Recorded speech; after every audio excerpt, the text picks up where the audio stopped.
এবং আমি সীমান্ত দিয়ে গিয়েছি, কসবা সীমান্তে, সেখানে হলো ঢালাওভাবে ফেন্সিডিলের বোতল পড়ে আছে। ওইখানের এমপি হলো বিএনপির এমপি, এবং সেখানে আমার সাংবাদিকদের সাথে কথা হয়েছে। একজন সাংবাদিককে দিনে দুপুরে খুন করা হয়েছে দিন ইসলাম নামে ওনাকে। সংসদে বিএনপির যে কয়েকজন হলো এমপি এবং মন্ত্রী হয়েছেন তাদের আপনি ডেটা ঘাটবেন, তাদের কি কি মামলা হয়েছিল, তারা কোথায় কোথায় যায়, আপনি ডিরেক্টলি ইনভেস্টিগেশন করবেন, কোন কোন হোটেলে তারা বসে রাতের আধারে কি করে। আমি এই ইন্টারকন্টিনেন্টালের 5 তারিখের পরে পুরো যদি রেশিও টানা হয়, যেমন আমার যদি আপনি পুরো লাইফ আপনি যদি গোয়েন্দা সংস্থা থেকে শুরু করে আমেরিকান গোয়েন্দা সংস্থা নিয়ে আসেন, আমি কখনো দুর্নীতির সাথে ইনভলভ হই নাই। তো ফলত তারা ভয় পায় যে কোন সময় সে গুম হয়ে যায়। তো সালাউদ্দিন সাহেবও অনেকে বলে শিলং থেকে এসেছেন, হয়তো কোনো চুক্তি করে এসেছেন। যে আমরা কি কাউকে ভুয়া বলতে পারি আপনি যেভাবে বললেন? হ্যাঁ, ভুয়া, যদি সে ভুয়ার কাজ করে তাহলে তো ভুয়া হবেই। শুনি নদীর পানি নিয়ে তারা বলো ওই যে জাগো বাহে, তারা তিস্তার একটা প্রোগ্রাম করলো ইলেকশনের আগে ভোট পাওয়ার জন্য। এখন তাদের জাগো বাহে কোথায়? পানি কই? পানি আসে নাই। এবং আমাদের সঙ্গে আছেন নাসিরউদ্দিন পাটোয়ারি, এনসিপির মুখ্য সমন্বয়ক। আলাপ করছিলাম নানা বিষয় নিয়ে, এবং আজকে কিন্তু নাসিরউদ্দিন পাটোয়ারির ফ্যাক্ট চেক হচ্ছে এবং তিনি একটুও ভয় পাচ্ছেন না, আমি যেটা খেয়াল করছি। ব্যাটিং করছেন দুর্দান্তভাবে। তারপরেও প্রশ্ন যে আপনি কয়েকটি প্রসঙ্গ সাম্প্রতিক সময় তুলেছেন, আমি ভিডিও দেখব। স্বরাষ্ট্র এবং পররাষ্ট্রমন্ত্রী দুইজনকে চুরি করতে বলছেন, হ্যাঁ, 1 নম্বর। হ্যাঁ, যে আপনি সেকেন্ড হচ্ছে বলছেন সরকারের এমপি মন্ত্রীরা, আমি একটু করি, মাদক ব্যবসায় জড়িত। আপনি কেউ কেউ বলেন, আমি কেউ কেউ বলে হয়তো বা কেউ কেউ হতে পারে। আবার মাদক সেবী কিনা তারা প্রশ্ন তুলছেন। আমরা একটু দেখি, পুরোটা না দেখলে বিভিন্ন ব্যবসার সাথে জড়িত আছে, চোরাকারবারি, মাদকের সাথে, তাদেরকে আইনের আওতায় নিয়ে আসার জন্য। এবং বর্তমান পরিস্থিতিতে আমরা যেটা দেখছি, স্বরাষ্ট্রমন্ত্রী এবং পররাষ্ট্রমন্ত্রী ওই দুইজনে হলো ওনাদেরকে চুরি করিয়ে রাখা দরকার। ওনারা কোনো স্টেটমেন্ট নাই, কোনো বক্তব্য নাই, ওনাদের কোনো উদ্যোগ নেই। এই জন্য তো আমি একটা জিনিস প্রথমে প্রশ্ন করি, তাদের কেন পড়া দরকার? চুরি কেন পড়বে? চুরি কি খারাপ কিছু? মানে চুরি কি কোনো লৈঙ্গিক পার্থক্য নির্ধারণ করে? আপনি কেন বলছেন চুরি? আপনি কেন ঘড়ি বলেননি? আমরা কেন মেয়েদের চুরি কি কোনো দুর্বলতা? মেয়েদের চুরি কি কোনো অক্ষমতা? আপনি কি এখানে এক ধরনের জেন্ডার বায়াসটা আপনার ভিতরে দেখা যায় না? সম্পূর্ণ অর্থে না। সেটা হলো এটা একটা পরিভাষা। সেটা মানে কি অলসভাবে হলো বসে থাকলে বা ওর চুপ করায় বসে থাকলে ওর কোনো কাজ নাই, সেই জায়গায় হলো এটা বলা হয়ে থাকে আর কি। তো এই ধরনের বাংলা অনেক শব্দ পাওয়া যায়, কিন্তু এটা কোনো জেন্ডার বায়াসড বা ওই সেন্স না। এখন অনেকেই এটা নিয়ে কথা তুলছে, যাদের মনে হচ্ছে যেন ওইদিকে একটু ঠেলে দিতে হবে, ওইদিকে তারা ঠেলে দেয়, কিন্তু এটা সম্পূর্ণ না। প্রথম হলো যে স্বরাষ্ট্রমন্ত্রী উনি কিন্তু কোন দলের? জাতীয়তাবাদী দলের, অর্থাৎ nationalist party, Bangladesh nationalist party. কোনো জাতীয়তাবাদী সীমান্ত হত্যা হবে আর সে স্বরাষ্ট্রমন্ত্রী বসে থাকবে কোনো কমেন্ট না করে, আর বলবে এটা ভারতের আভ্যন্তরীণ বিষয়। সীমান্ত মানে হলো আন্তর্জাতিক, এবং এই যে দায়িত্বহীন জ্ঞান কথাবার্তা, এবং আমাদের যে ফরেন মিনিস্ট্রি রয়েছে উনি কয়েকদিন আগে কিন্তু ভারতে গিয়েছিল এবং ইন্টারন্যাশনালি উনি অনেক ধৈর্য করতেছে। তো সেই জায়গায় তার থেকেও ভালো কোনো আমরা স্টেটমেন্ট পাই নাই। স্টেটমেন্টটা দিয়েছে প্রধানমন্ত্রীর উপদেষ্টা হুমায়ুন রশিদ ওনার নাম। সো অর্থাৎ যিনি ফরেন মিনিস্টার, অ্যাক্টিং অফিসে যিনি রয়েছেন, অর্থাৎ দায়িত্বে যিনি রয়েছেন উনিও কথা বলছেন না। আবার যিনি স্বরাষ্ট্রমন্ত্রী উনি ফরেন মিনিস্টারের কথা বলছেন, ফরেন মিনিস্ট্রির বক্তব্য স্বরাষ্ট্র মিনিস্ট্রি থেকে আসতেছে। তো এটা হলো মন্ত্রণালয়ের মধ্যে হলো একটা প্যাচ লেগে গিয়েছে। এবং ওই যে দুইজন ব্যক্তি রয়েছে যখন বাংলাদেশের এই ধরনের পরিস্থিতির মধ্য দিয়ে যায় এবং এত বড় একটা সিদ্ধান্ত নিতে যাচ্ছে পশ্চিমবঙ্গ সরকার যে তারা হলো কাঁটাতারের বেড়া নির্মাণ করতেছে আন্তর্জাতিক চুক্তির তোয়াক্কা না করে, একদিকে আমরা পানি পাচ্ছি না, সেই জায়গাতে একটা ন্যাশনালিস্ট দল হয়ে এই ধরনের বসে থাকাতে তাদেরকে এই রূপকার্থে শব্দটা আমি ব্যবহার করেছি। এটা কোনো জেন্ডার বায়াসড না। কেন মানে সালাউদ্দিন সাহেব ভারতের প্রতি তার শক্ত কথা বলবে না কেন? উনি তো জাতীয়তাবাদী, আপনি বলছিলেন। উনি তো ভুয়া জাতীয়তাবাদী, উনি বলবে না তো। কারণ যদি সত্যিকারের জাতীয়তাবাদী হতো তাহলে সীমান্ত হত্যার বিরুদ্ধে কথা বলতো। এবং আপনার একজন মনে আছে যে ইলিয়াস আলী, যাকে গুম করে দেওয়া হয়েছিল, উনি কিন্তু একটা লং মার্চ করেছিলেন। তো হয়তো ওনার জীবনের অপরাধ এটাই ছিল, লং মার্চটা করার কারণে আজকে উনি নাই। দেখেন বিএনপির কেউ কিন্তু ইলিয়াস আলীর কথা বলবে না এখন আর। তো ফলত তারা ভয় পায় যে কোন সময় সে গুম হয়ে যায়। তো সালাউদ্দিন সাহেবও অনেকে বলে শিলং থেকে এসেছেন, হয়তো কোনো চুক্তি করে এসেছেন। ফলতস্বরূপ ওনারা তো বিএনপি এই ইলেকশনের মধ্য দিয়েই ভারতের সাথে একটা রফা দফা করে এসেছে, ফলত তাদের থেকে কোনো কথা আসবে না। সেই জায়গায় আমরা বলেছি যে তাদেরকে এই ধরনের অলসভাবে বসিয়ে থেকে অন্য কাউকে দায়িত্ব দেওয়া বা সত্যিকার অর্থে যিনি জাতীয়তাবাদী ধারণ করে তাকে বসানো উচিত বলে মনে করি। না, নাসিরউদ্দিন পাটোয়ারি, আপনাকে কি আমি ভুয়া বলতে পারি? আপনি আমাকে ভুয়া বলতে পারেন অথবা পারেন না, সেটা হলো আপনার কাছে প্রশ্ন থাকবে আমার কর্মকাণ্ড বা অ্যাক্টিভিটিস দেখে। এবং রাজনীতিতে সব কিছু হলো সায়েন্স না, পলিটিক্যাল সায়েন্স বলে যেমন আছে, আর্টসও বলে আছে আরই। তো সেই জায়গা থেকে আমরা তো সব কিছু যারা পলিটিক্যাল এরিয়াতে আছে সব কিছু হলো জনগণের সামনে প্রকাশ করতে পারি না, অনেকগুলো কারণে আছে। কিন্তু আমরা এটার যে এজেন্সটা সেটা মানুষকে দিয়ে থাকি এবং মানুষ সেটা হলো বুঝে। এবং যারা একটু ক্লোজ থাকে পাওয়ারের সাথে তারা হয়তো এই কথাগুলো ধরতে পারে না। আপনি অনেক দেখবেন পার্সোনালি উনি অনেক ভালো লোক, কিন্তু politically he is not correct. যেমন আমি যাদের কথা বলছি, আমি কিন্তু পার্সোনাল লাইফে এই লোকগুলোকে পছন্দ করি, তাদের সাথে আমার আড্ডা হয়, কথা হয়। আমি আপনাকে প্রশ্নটা করলাম এই কারণেই যে আমরা কি কাউকে ভুয়া বলতে পারি, আপনি যেভাবে বললেন। হ্যাঁ, ভুয়া, যদি সে ভুয়ার কাজ করে তাহলে তো ভুয়া হবেই। উনি ভুয়ার বিপরীত শব্দ তো আর আমি বলতে পারবো না। আর পররাষ্ট্রমন্ত্রী তো অন্তর্বর্তী সরকারের সময় ছিলেন, তার সঙ্গেই তো আপনারা তাকে সখ্যতা ছিল, এখন কেন তিনি চুরি পড়বেন? না, পররাষ্ট্রমন্ত্রী সম্পর্কে আমরা বক্তব্য দিয়েছিলাম এবং সেখানে বলেছিলাম যে ওনার তো থাকা এখানে এই ক্যাবিনেটে অংশগ্রহণ করা উচিত হয় নাই। তো ওইটা তো ছিল একটা নিরপেক্ষ সরকার ছিল আর কি। এবং আপনি যে অর্থে বলেছিলেন আমাদের সরকার, সেটা কিন্তু আমরা সরকার থেকে চলে এসেছিলাম এবং যারা ওইখানে গিয়েছিল আমরা কিন্তু রাজনৈতিক অঙ্গনে তাদেরকে কখনো একসাথে আমরা করি নাই এবং সরকারের মতন চালিয়েছে। যদি আমাদের সরকার হতো তাহলে তো আমাদেরকে দফা রফাটা বেশি করে দিয়ে যেত, আমরা অনেকগুলো সিট পাইতাম। আমরা জনগণের মধ্যে পারেনি, চেষ্টা করলে কেন পারবে না? চেষ্টা করলে অন্যদের জন্য পারবে আর এদের জন্য পারবে না, এটা তো দ্বিচারিতা। চেষ্টা করলে পারতো, চেষ্টা করবে কেন? আমরা তো, আমাদের কাছে তো অনেক অফার এসেছিল, আমরা বলছি আমরা জনগণের মধ্যে থাকবো। কি ধরনের অফার যদি দু একটা বলতেন? এস্টাবলিশমেন্টে সবাই তো অফার দিয়ে থাকে। কিরকম? যে তোমাদের দল আমরা বানিয়ে দিই, তোমার ভালো সিট পাবা। আমরা বলছি আমরা জনগণের মধ্যে থাকি। আসসালামু আলাইকুম। না, নিশ্চয়ই একটা প্ল্যান দিয়েছিল তারা। প্ল্যান হলো তারা চেয়েছিল যে যে গণ অভ্যুত্থানটা হয়েছিল, নতুন একটা ফোর্স বাংলাদেশে আসুক এবং উইথ দিয়ার যে তাদের কথা মতো, অর্থাৎ জিয়াউর রহমানও তো একটা দল গঠন করেছিলেন ক্যান্টনমেন্ট থেকে, ঠিক না? তো আমরা বাংলাদেশে কোনো ক্যান্টনমেন্টের দল চাই না। এটা হলো একটা বিষয়। যে প্ল্যানটা কি ছিল তাদের? প্ল্যান এটা বাংলাদেশের যে, এটা তো আর্মির একটা প্রভাব তারা রাখতে চায় সব সময় এবং বিদেশি শক্তিও একটা প্রভাব রাখতে চায়। তো তারা তাদের একটা ফোর্স রাখতে চায় যে ফোর্সটা দিয়ে জনগণের বিরুদ্ধে কাজ করায়। সেটাই ছিল। তো আপনি এর আগে আমার বিরতিতে যাওয়ার আগে এবং মাঝখানে বলছেন যে আপনি বারবারই বলছেন যে আপনার আরেকটা প্রশ্নের তো উত্তর দেয়নি, মাদকের বিষয়। মাদক না, সেটাই আসবো আমরা। আচ্ছা, সেটা আসবো। মানে বলছি যে যেহেতু বিএনপিকে বারবারই বলছেন যে ভারতের সমর্থনে, তাহলে ভারত কি এখনো 5ই আগস্টের এই বিপ্লবের পরও কি এখানে সরকার বসাতে পারে? মানে তাহলে আপনারা কেন ভারতকে ঠেকাতে পারলেন না? এটা পারে, কারণ আমাদের যে মুক্তিযুদ্ধের আকাঙ্ক্ষাটা ছিল সাম্য, মানবিক মর্যাদা এবং ন্যায় বিচার, কিন্তু সেটাতে শেখ মুজিব তাদের যে ঘেটুপুত্র তাকে দেওয়া হলো, নিজেদের মতন একটা কনস্টিটিউশন তারা বানিয়েছে এবং বাংলাদেশের যে এখানে মানুষের আবেগ যেটা রয়েছে সেটাকে তারা খারিজ করেছে এবং আমরা সেই জায়গাটা পরিবর্তন করতে চেয়েছিলাম। এটা জিয়াউর রহমানের সুযোগ ছিল, উনি করে নাই। এবারও আসছে, তার সন্তান হলেও এটা করে নাই।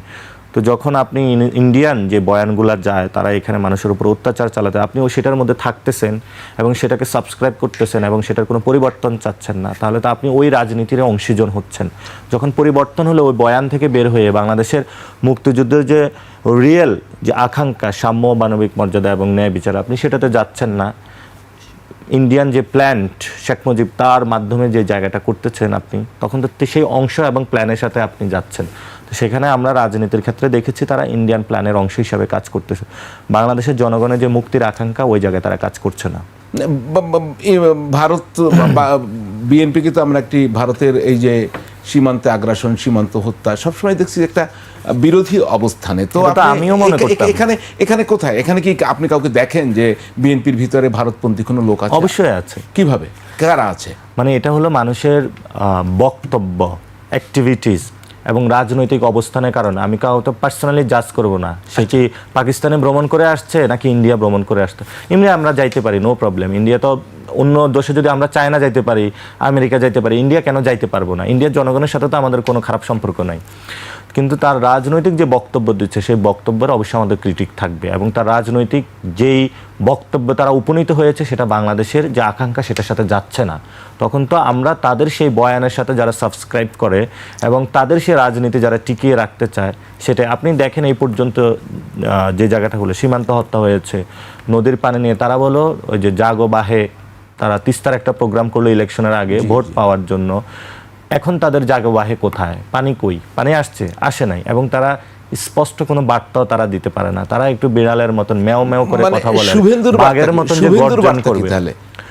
শুভেন্দু তো আর আপদমস্তক একটা, মানে সে তাকে আমি হিন্দুও বলবো না, সেটা নকল হিন্দু, যে হলো বাংলার মধ্যে একটা হলো দাঙ্গা লাগানোর চেষ্টা করতেছে। আমরাও আমাদের জায়গা থেকে সেই দাঙ্গায় আমরা অংশগ্রহণ করব না। আমরা এখানে এটা 71-এ আমরা মেসেজ দিয়েছিলাম, 24-এও আমরা মেসেজ দিয়েছিলি, এখানে বাংলার বৌদ্ধ, খ্রিস্টান, হিন্দু, মুসলমান সবাই একসাথে আমরা শান্তিতে বসবাস করব। গঙ্গা পাড়ের যারা সবাই আমরা একই গঙ্গার, কেউ অজু করে পানি দিয়ে, কেউ এখানে হলো জল স্নান করে সে যায় পূজা দেয় এখানে। সো আমরা এখানে কোনো মত পার্থক্যের জায়গা থেকে যে দাঙ্গাবাজ শুভেন্দুর সে ফাঁদে আমরা পাওয়া দিব না। আর এই ধরনের বাংলাদেশ থেকেও যারা এই ধরনের কোনো উস্কানিমূলক কাজ করতে চাবে আমরা তাদের পাদও পা দিব না। আমাদের স্পষ্ট কথা, বাংলাদেশের যে মুক্তিযুদ্ধের আকাঙ্ক্ষা, সাম্য, মানবিক মর্যাদা, ন্যায় বিচার, সেই ভিত্তিতে বাংলাদেশ চলবে। এখানে কোনো দ্বিজাতি অথবা বিভাজনের যে রাজনীতি সেটা আমরা সাবস্ক্রাইব করব না, কাউকে করতেও দিব না। আচ্ছা, আমার কি ওই ভিডিওটা আছে যে উনি বলেছেন নাসিরউদ্দিন পাটোয়ারি যে এমপি মন্ত্রীরা মাদক ব্যবসার সঙ্গে জড়িত? তাহলে দেখতে পারি, না আলোচনায় চলে যেতে পারি। আচ্ছা আচ্ছা আচ্ছা, চুরি পড়ার সাথে এটা আছে। আপনি এভাবে ঢালাওভাবে কিভাবে অভিযোগ করেন, এবং আপনি মাদক সেবী কিনা সেই প্রশ্নও করেছেন, মানে আমি তো তাজ্জব। হ্যাঁ, সেটা হলো আমি প্রশ্নটা করছি, যারা হলো আপনার ইয়াবাকি ঢাকা শহরে পাওয়া যায় নাকি যায় না? একই রুটে আসে এবং এটা পাওয়া যাচ্ছে। তাহলে কক্সবাজারের যে একটা জামায়াতের আসন নাই, সেখানে সবগুলো হলো বিএনপির আসন, এবং কক্সবাজারে এক স্বরাষ্ট্রমন্ত্রী রয়েছে, তাহলে কক্সবাজার দিকে দিয়ে ইয়াবা ঢুকে কীভাবে? সে প্রশ্নটা আমি রাখি, আপনি উত্তর দিতে পারবেন? তাহলে মন্ত্রী, স্বরাষ্ট্রমন্ত্রী, তার এলাকা দিয়ে মাদক ঢুকে ইয়াবা ঢাকা পর্যন্ত আসে কিভাবে? সে প্রশ্নটা, তাহলে ওনারও পকেটে হলো পার্সেন্টেজ আসে, নাহলে তো ইয়াবা ওইখান থেকে এই পর্যন্ত আসতে পারে না।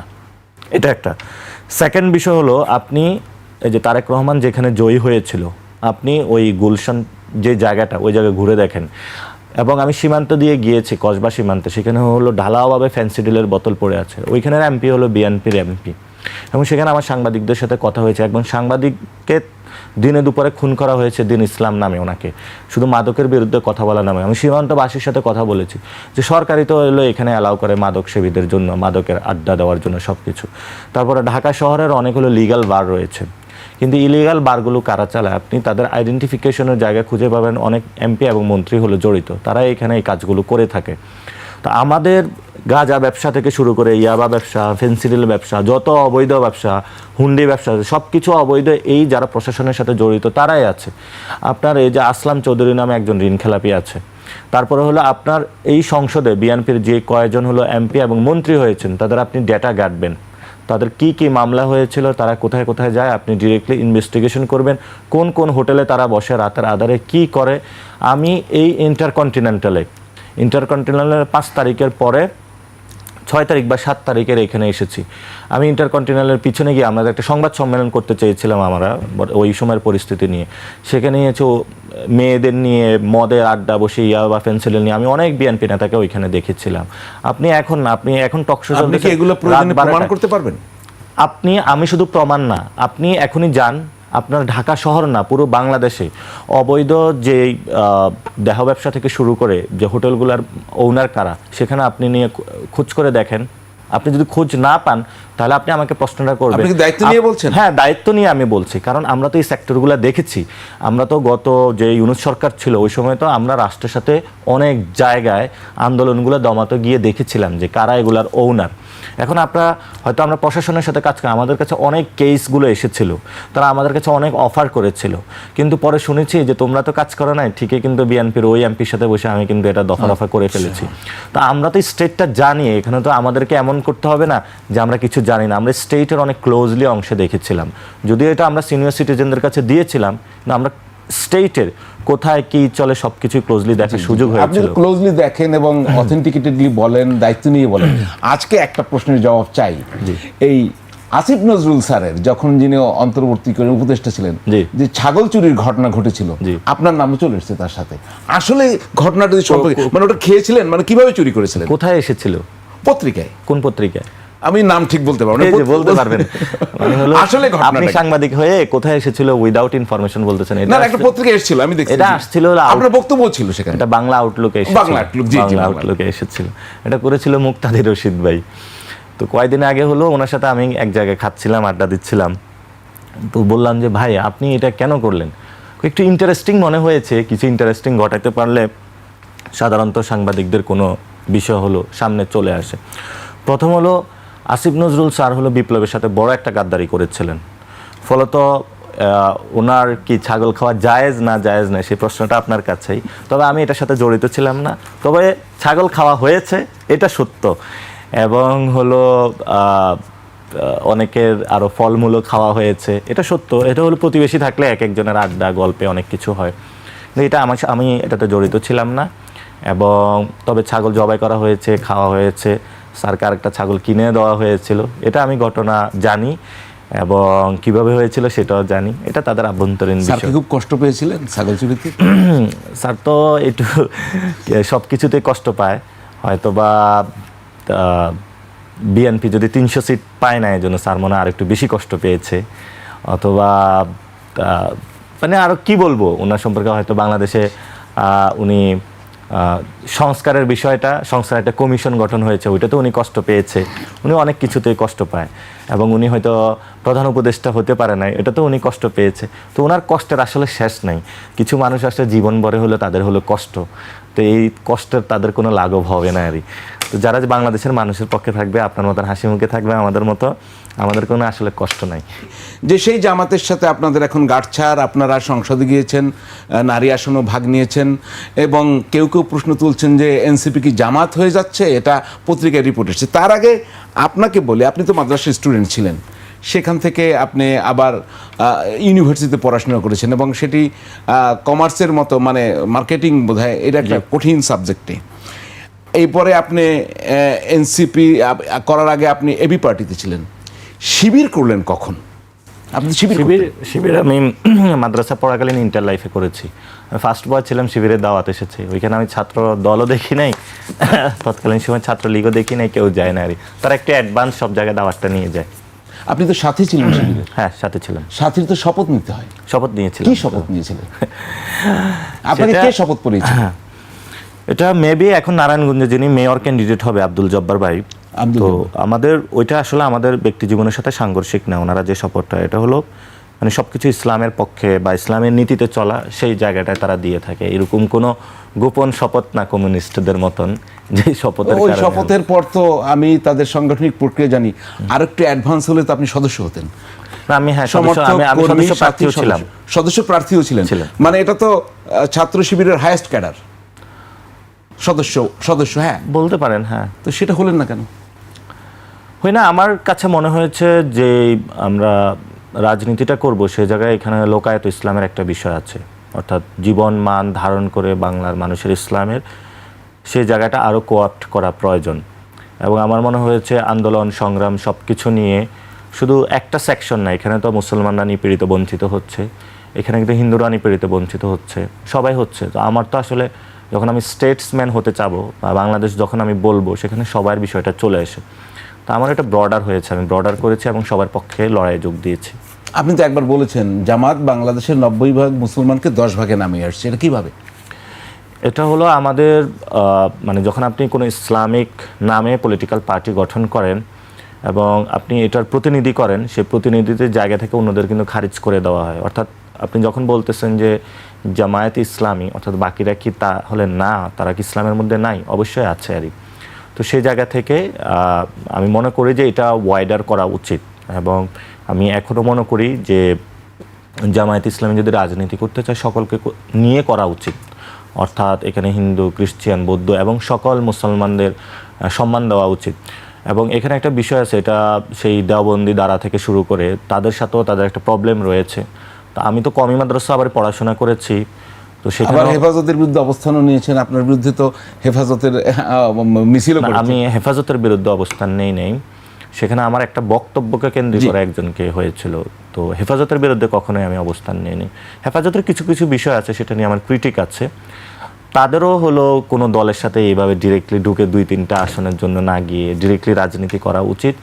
এবং আপনি যখন এইবার হলো আপনি খেলাফতে যাবেন অথবা ডেমোক্রেসিতে যাবেন, তো তারা আসলে কিছু অর্ধেক ডেমোক্রেসি অর্ধেক খেলাফত, আসলে কোনোটাই হচ্ছে না আরই। তো সেই জায়গা থেকে আমি কথাগুলো বলেছিলাম। আর যে অ্যালায়েন্সটা হয়েছিল এটা হলো ভোটিং বা পলিটিক্যাল অ্যালায়েন্স আরই। তো যেমন আমি ব্যক্তিগত মনে করি না যে জামায়াতের সাথে বসলে হলো আমার না, আমি ওইটা জানি, ইমান আমল কিন্তু চলে আমার কথা যাবে। হচ্ছে আপনি কি পছন্দ করেন, ডেমোক্রেটিক সিস্টেম না খেলাফত?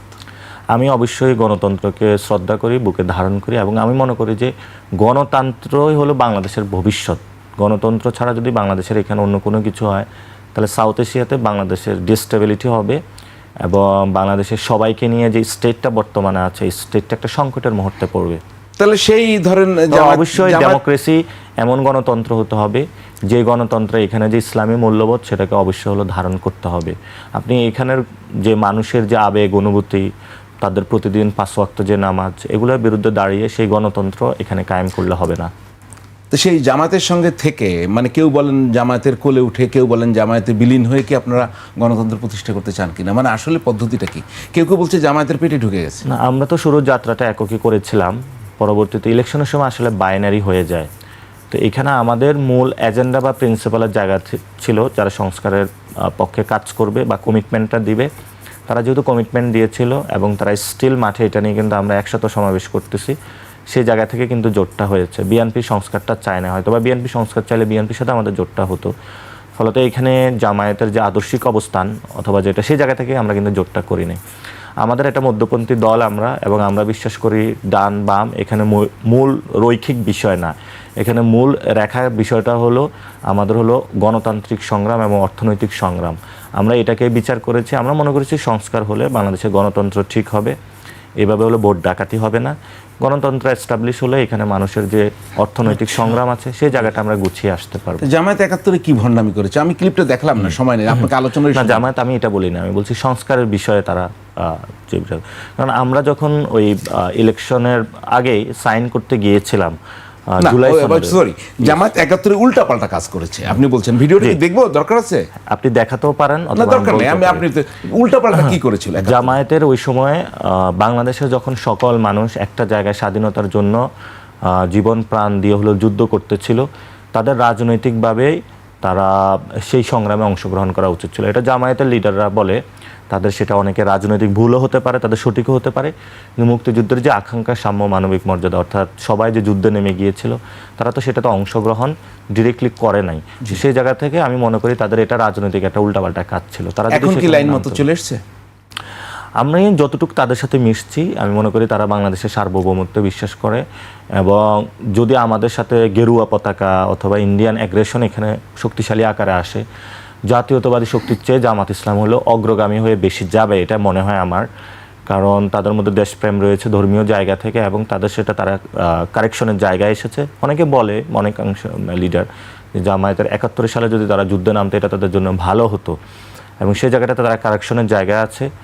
এটা হলো আমার সেন্স। যদি এই ধরনের কোনো কিছু হয়, বাংলাদেশের প্রতি তাদের কমিটমেন্ট আছে এবং বাংলাদেশের পক্ষে তারা লড়াই করবে।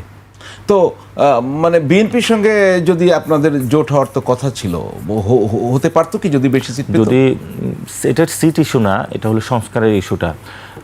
যদি দেখেন, আমরা কিন্তু ইলেকশনের প্রিপারেশনটা নিয়েছিলাম ইলেকশনের আগে 1 থেকে 2 মাস। আমরা যদি ইলেকশনটা 6 মাস আগে প্রিপারেশন নিতাম অথবা অভ্যুত্থানের পর থেকে, তাহলে কিন্তু আমরা আরও বেশি ভালো করতাম। আমরা বলেছিলাম যে সংস্কারের এই বিষয়ে একটা পর্যায়ে যাওয়ার পরে তখন আমরা ইলেকশনের কথা চিন্তা করব। আমাদের জায়গা থেকে আমরা সংস্কারটাকে প্রাইম রেখেছি। তো ওই সময় তো 3টা এজেন্ডা ছিল, সংস্কার, বিচার এবং নির্বাচন। আমরা সংস্কার এবং বিচার নিয়ে হলো ফাইটিংয়ে ছিলাম। বিএনপি এই দুইটাতে ফোকাস করে নাই, তারা ইলেকশন নিয়ে ব্যস্ত ছিল। তো আমাদের জায়গা থেকে ভবিষ্যতে হয়তো বা আমরা ইলেকশনটা আরও ফোকাস করব, হয়তো ভালো রেজাল্ট, জনগণের ম্যান্ডেট নিয়ে, যদি জনগণ আমাদেরকে ভোট দেয় এবং তারা যদি ইচ্ছা পোষণ করা হয় তো আমরা ভালো করব। তো পার্লামেন্টের ভূমিকা কোথায়? এই যে এনসিপি এবং আপনার জামায়াত, তারা কি ধরেন যে আপনি যে ইস্যুগুলো বললেন সংস্কার সব কিছু মিলিয়ে সরকার গদিতে থাকতে পারবে কিনা, পার্লামেন্টে কি আপনারা কার্যকরভাবে সেরকম কিছু করতে পারছে আপনাদের এমপিরা বা প্রথমত সরকার একটা হানিমুন পিরিয়ডে রয়েছে। পার্লামেন্টারি সেশনগুলোতে সবাই বদ্রাচুচিত মানে যে আচরণটা আছে, যে পার্লামেন্টের শৃঙ্খলা রক্ষা থেকে শুরু করে সরকারকে একটি স্কোপ দেওয়া হচ্ছে যে সরকার হলো হেদায়েতের পথে ফিরে আসবে। সরকার সে পথে যাচ্ছে না। সেকেন্ড হলো আমরা কিন্তু ভোকাল ছিলাম এবং আমরা এই বিষয়গুলো প্রতিবাদ জানিয়েছিলাম। আমাদের প্রত্যেকটা এমপি এ বিষয়ে কথা বলেছে। এখন 3 মাস হয়েছে আমাদের 11 দলীয় জোটের 10টা সভা নামবে। আমরা প্রত্যেকটা বিভাগে যাচ্ছি, সেখানে মানুষের সাথে কথা বলছে, অর্থাৎ রাজপথে সংসদের যে বিষয়টা সেটা গড়িয়েছে এবং সেখানে আমরা সরকারকে সহযোগিতাও করতে চেয়েছিলাম, অর্থাৎ রাষ্ট্রের যে বিষয়গুলো রয়েছে। আর এখানে দেখেন বিএনপি সরকার হলো 2/3 মেজরিটি পেয়েছে। তো যে সেটেলমেন্টটা হয়েছে এটা হলো জাস্টিস বেসড সেটেলমেন্টটা হয় নাই। বাংলাদেশের সবগুলো ইলেকশনে তো সেটেলমেন্ট হয়ে থাকে। ডিপ স্টেট বা এস্টাবলিশমেন্টের অংশ আছে, তারা এটাতে অংশগ্রহণ করে থাকে। তো এটা একটা এই সময়ে যেটা হলো এটা খুব বাজে হলো এবং এখানে ইন্ডিয়ান এস্টাবলিশমেন্ট এবং ডিপ স্টেটের যারা রয়েছে তারা বিএনপিকে 2/3 মেজরিটি দিয়েছে, যাতে হলো তারা সংশোধন প্রক্রিয়া এগোতে পারে, সংস্কারটা হলো তারা বাদ দিতে পারে। তো আমাদের জায়গা থেকে আমরা যেটা দেখছি, অথবা আমার জায়গা থেকে বাংলাদেশের ভবিষ্যৎ রাজনীতি উত্তপ্ত হবে, যেটা হলো আমরা ইলেকশনের মাধ্যমে সেটেলমেন্ট করার কথা ছিল, আমরা সেই জায়গাটা তো বলা হয়ে থাকে যে ডিপ স্টেটের সাথে আপনাদেরও সম্পর্ক, আপনার জুলাই পরবর্তী সময়ে আপনারাই ডিপ স্টেটই আপনাদের পিছনে ছিল, এখন তাদের কাছে গেল ডিপ স্টেটে আমরা আসলে কখনোই অংশগ্রহণ করি নাই, যার জন্য আমাদেরকে ক্যারেক্টার অ্যাসোসিয়েশনের শিকার হতে হয়েছে। আপনি দেখেন একটা ছেলে বৈষম্য বিরোধী ছাত্র আন্দোলনের, সে পঞ্চগড়ে কমিটি গুছাতে যাবে, তার তো একটা গাড়ি প্রয়োজন এবং সে গাড়িটা সে ভাড়া করে গিয়েছে, ওই সময় তাকেও গালি দেওয়া হয়েছে। কিন্তু আপনি দেখবেন যে পুরা যদি রেশিও টানা হয়, যেমন আমার যদি আপনি পুরো লাইফ আপনি যদি গোয়েন্দা সংস্থা থেকে শুরু করে আমেরিকান গোয়েন্দা সংস্থা নিয়ে আসেন, আমি কখনো দুর্নীতির সাথে ইনভলভ হই নাই। আমার কিন্তু 1000 কোটি টাকার মালিক হওয়ার ওই সময় স্কোপ ছিল, বাংলাদেশে এই ধরনের দুর্নীতি চলে। তো আমরা অনেকে এটা থেকে নিরাপদ থেকেছি। আমরা ডিপ স্টেটে কখনো যাইনি, ডিপ স্টেটে যাওয়ারও আমাদের কখনো ইচ্ছা নাই এবং ভবিষ্যতে আমরা যাব না। নাসিরউদ্দিন পাটোয়ারি, শিবির থেকে আপনার ছাত্রফ্রন্ট, তো ছাত্র ফেডারেশন, শিবির একটি ডানপন্থী ইসলামিক দল, ছাত্র ফেডারেশন একটি বামপন্থা দল, এই ট্রানজিশন আপনার কেমনে হলো? আপনি শিবির থেকে ছাত্র ফেডারেশনে চলে গেলেন, একদম সংক্ষেপে আমার শেষ প্রশ্ন। ক্যাম্পাসে ওই সময় ভোকাল ছিল ছাত্র ফেডারেশন এবং জুনায়েদ সাকিবকে আমার ভালো লাগতো, উনি টু দ্য পয়েন্টে অনেক কথা তখন বলতেন। এখন অবশ্যই বিপথে চলে গেছেন, তো সে জায়গা থেকে আমার একটা আগ্রহের জায়গা হয়েছে। আর সেই সময় ক্যাম্পাসে যে আন্দোলনগুলো হচ্ছিল ছাত্র ফেডারেশন নেতৃত্ব দিচ্ছিল এবং আমি মনে করি না যে শিবির থেকে ছাত্র ফেডারেশনে যাইতে পারবে না, যা ফেডারেশন থেকে। আপনার চেঞ্জটা হলো কিভাবে? আমার ওই সময় মনে হয়েছে যে ছাত্রলীগের বিরুদ্ধে ফাইট করতে হবে। ফাইটিংয়ে ছাত্রদল তো হলো ওই আপনার ঢাকা মেডিকেলের কর্নারে লুকায়া থাকতে পারে, তাদের ওই সাহসে পারবে না যে হলো টিএসসিতে এসে ছাত্রলীগের বিরুদ্ধে দাঁড়াবে। তো ওই সময় হলো বাম সংগঠনগুলো ছিল এবং তারা ফাইট করতো। শিবিরও ওই সময় আসলে ডিরেক্টলি ফ্রন্টে হলো তারা আসে নাই। আমার কাছে মনে হয়েছে ফিল্ডে হলো ফাইটটা জরুরি, আমরা 10 জন সংখ্যায় হই, ছাত্রলীগের বিরুদ্ধে দাঁড়ানোটা জরুরি। জি, শেষ করেন। আর আরেকটা জায়গা হলো আমি বই পড়ি বেশি, তো সেই জায়গা থেকে বিশ্বে তো 3টাই ব্যবস্থা, সোশ্যালিস্ট, ক্যাপিটালিস্ট এবং ইসলাম, যেটা মডার্ন ইসলামী। তো আমার মনে হয় আমার 3টা জায়গায় আমি ঘুরেছি এবং আমার এনরিচ করেছে নিজেকে, সেই জায়গা থেকে দেশকে কিছু উপহার দেওয়ার জন্য। জি, একটা প্রশ্ন শেষ মুহূর্তে, আপনি যখন শিবির দূরে ছিল বললেনই, তখন ক্যাম্পাসে ফাইট দেওয়ার জন্য ছাত্র ফেডারেশন, তো অভিযোগ আছে অনেকেই গুপ্ত হয়েছেন, তা আপনি গুপ্ত হলেন না কেন? থেকে তো ফাইট দিতে পারতেন না। আমি যেমন শিবির করেছি এটা আমি কখনো লুকাই না, আবার আমি ছাত্র ফেডারেশনে করেছি, আমি কমিতে পড়াশোনা করেছি, এটা তো মানুষের একটা ট্রানজিশন পয়েন্ট। না, গুপ্ত কি ছিল নাকি, মানে আপনার অভিজ্ঞতা কি? গুপ্ত না, দেখা গেছে কি ওনাদের মানে পলিটিক্সের জায়গা হলো জামাত এবং শিবিরের হলো 10% কাজও নাই। এটা কিন্তু তাদের বিশাল একটা কর্মী বাহিনীকে ইসলামিক এডুকেশনে দীক্ষিত করতে হয়, অনেক কাজ করতে হয়। আর পলিটিক্স হলো তাদের একটা অংশ আরই। তো ফলত অনেক জায়গা হলো অনেক সেক্টরে তারা কাজ করে, যেমন বিএনপির মধ্যেও অনেক জামাত শিবিরের লোক রয়েছে এবং সব জায়গায় রয়েছে। কেন ছিল? ছাত্রলীগের মধ্যেও ছিল, কারণ ওইখানেও তারা দাওয়াতি কাজ করতো। আওয়ামী লীগও ছিল? আওয়ামী লীগের মধ্যেও ছিল, কারণ আমি মনে করি কারণ তারা আসলে তাদের ইসলামিক জায়গা থেকে তারা যে জিনিসটা দেখে, জামাতের বাহিরে যারা আছে সবার মধ্যে তারা দাওয়াতি কাজ করে, বুঝতে পেরেছি। তো ওই জায়গা থেকে তারা কাজ করে। এবং আমি মনে করি না জামাত শিবির যেখানেই থাকুক, যেমন অন্য কোনো দলের হবে, আমি এটা মনে করি না। তাদের একটা আদর্শিক একটা জায়গা রয়েছে। একদম শেষ এক লাইনে জবাব দিলেন, আপনি গুপ্ত হলেন না কেন? একদম এক লাইনেই চাই আমি জবাব। আমার মনে হচ্ছে যে আমি পলিটিক্সটা খুব ওপেনলি করি, আর আমি মানে মানবিক মানুষের জায়গা থেকে, আমার ব্রেনের জায়গা থেকে যেটা সবচেয়ে ভালো ওইটা করি। এবং আমি কখনো আমি যখন শিবির ছেড়েছি, আমি কিন্তু আমার বুঝশুন করে ছেড়েছি যে না, এই পদ্ধতির এটার থেকে এই জায়গা হলো আমার কাজ করলে ভালো হবে। ধন্যবাদ। তো আপনি যদি ধরেন আন্ডারস্ট্যান্ড করে সবকিছু করেন, তখন আসলে প্রবলেম হয় না। এবং আমি যে শিবির করেছি, আমার মধ্যে কোনো হীনমন্যতা নাই। শিবির ইজ এ গুড অর্গানাইজেশন। ধন্যবাদ নাসিরউদ্দিন পাটোয়ারি, আমাদেরকে সময় দেওয়ার জন্য। অনেক কথা বললাম, আপনি ভালো থাকবেন। দর্শক, আমরা নাসিরউদ্দিন পাটোয়ারির ফ্যাক্ট চেক করলাম, উনি বললেন আপনি শিবির খোলামেলা করেছিলেন? কথা।